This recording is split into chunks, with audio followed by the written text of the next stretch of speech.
Salut mes amis, c'est Johan. Bienvenue dans cette nouvelle vidéo dans laquelle je vais vous raconter la suite de mon histoire avec les centres d'appel. Si vous n'avez pas vu la première vidéo, je vous invite à la regarder en cliquant ici.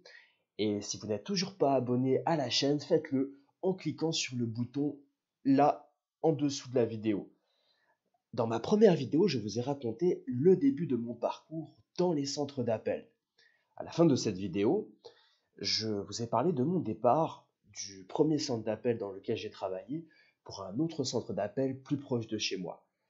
Alors j'ai donc commencé à travailler dans ce nouveau centre d'appel un lundi.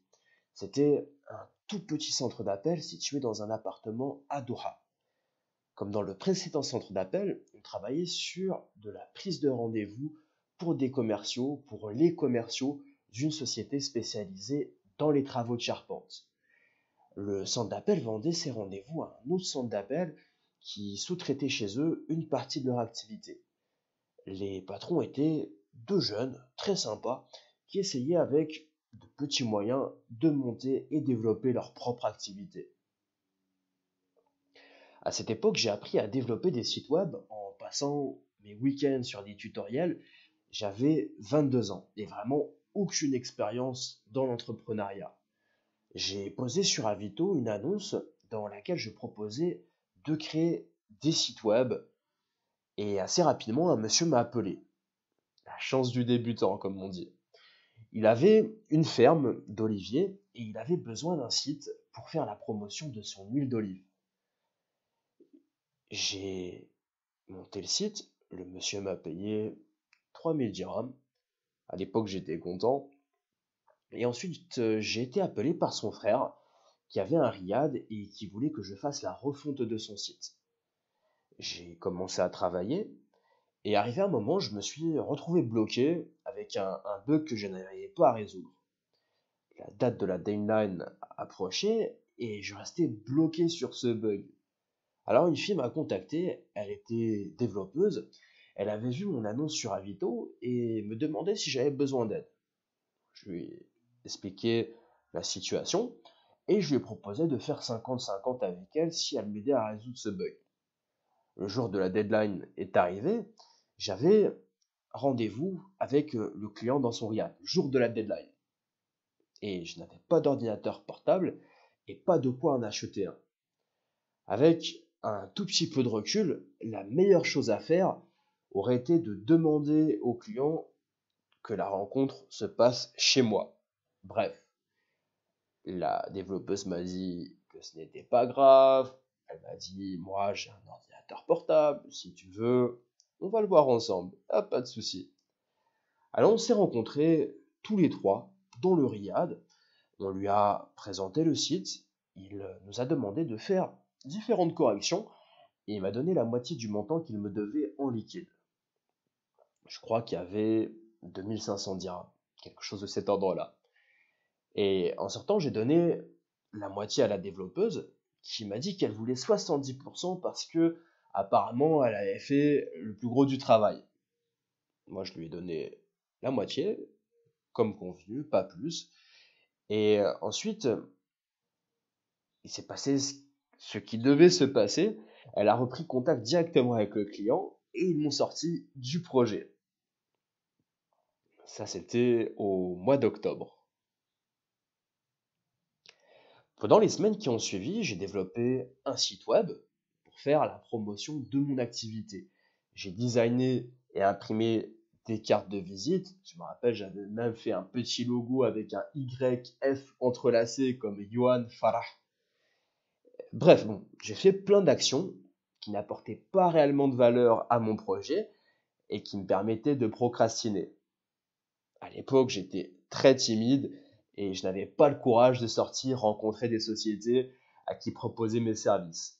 Donc assez rapidement, je me suis retrouvé complètement fauché avec 0 dirham et il a fallu que je me résigne à retourner travailler dans un centre d'appel. Donc à l'époque, j'étais sollicité par un ami pour travailler dans un call center en ville. Cet ami était d'ailleurs l'un des anciens dirigeants du centre d'appel de Doha. Sa boîte avait fait faillite pour la bonne raison qu'il ne travaillait qu'avec un seul client, à savoir un autre centre d'appel situé en ville. Et quand vous travaillez avec un seul client, vous mettez tous vos œufs, comme on dit, dans le même panier. Donc sa boîte avait fait faillite et il s'était retrouvé à travailler comme superviseur chez son ancien employeur. Alors il est venu me voir pour me demander de travailler dans son équipe. C'était toujours pour la charpente.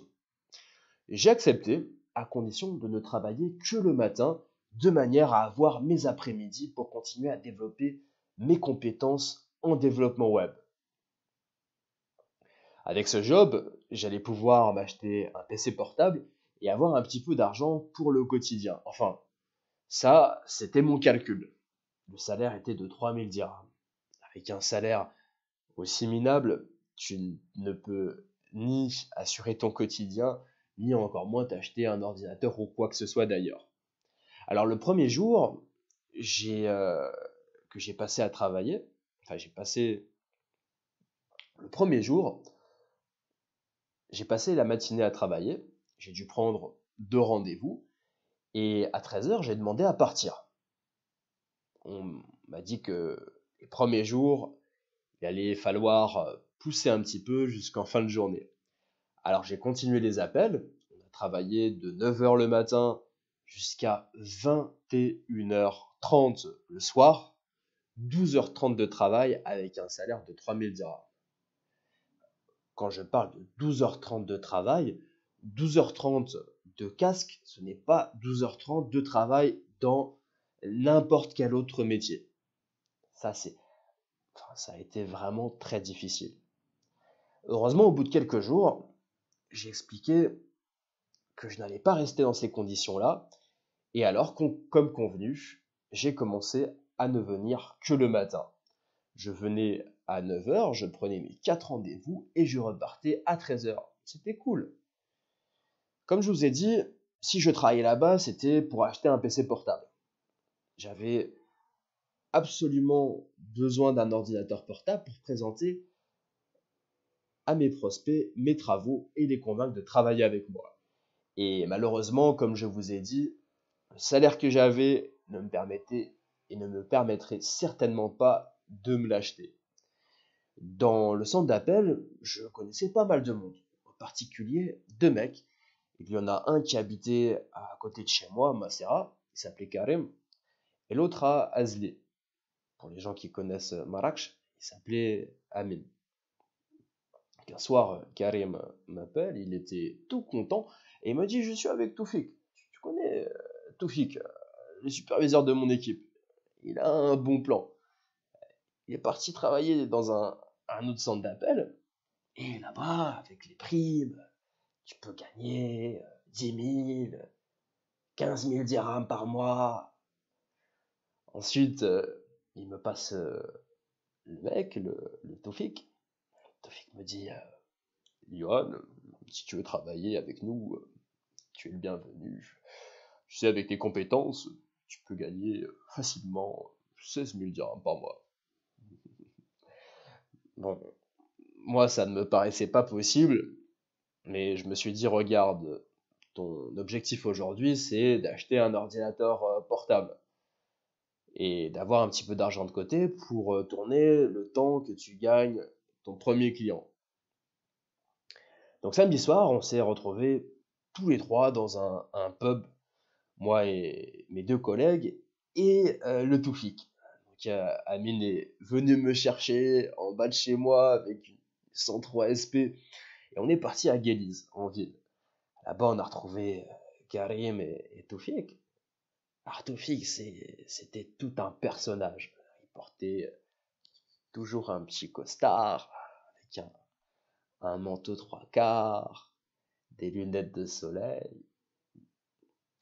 Donc le lundi matin, on a retrouvé Toufik à côté de la caserne des pompiers de Bab de Kuala, et on l'a suivi dans le centre d'appel.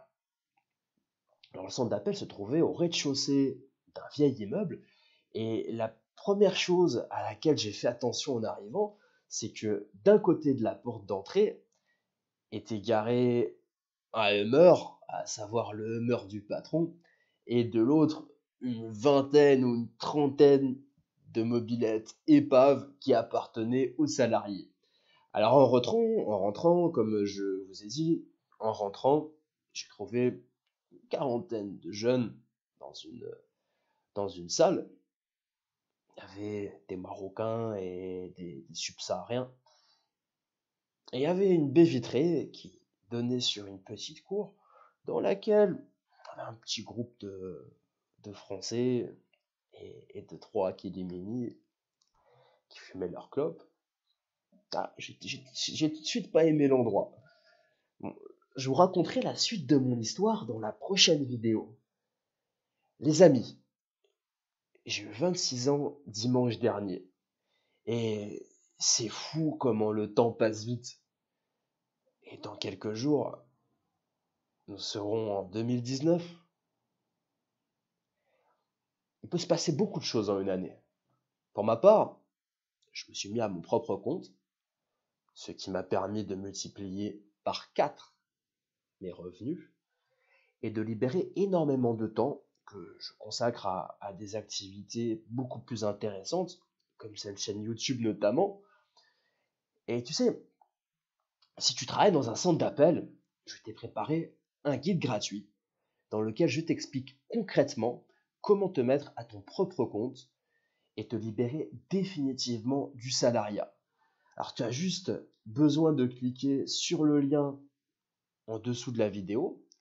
Alors si cette vidéo t'a plu, n'hésite pas à t'abonner, à laisser un pouce bleu.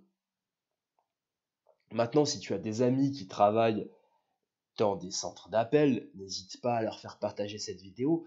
Et pour cela, tu as seulement besoin de cliquer sur le bouton partager en bas de la vidéo, si tu as des personnes que cela peut aider autour de toi. Alors on se retrouve très rapidement pour une prochaine vidéo où je vous raconterai la suite de mon histoire avec les centres d'appel. À très bientôt les amis.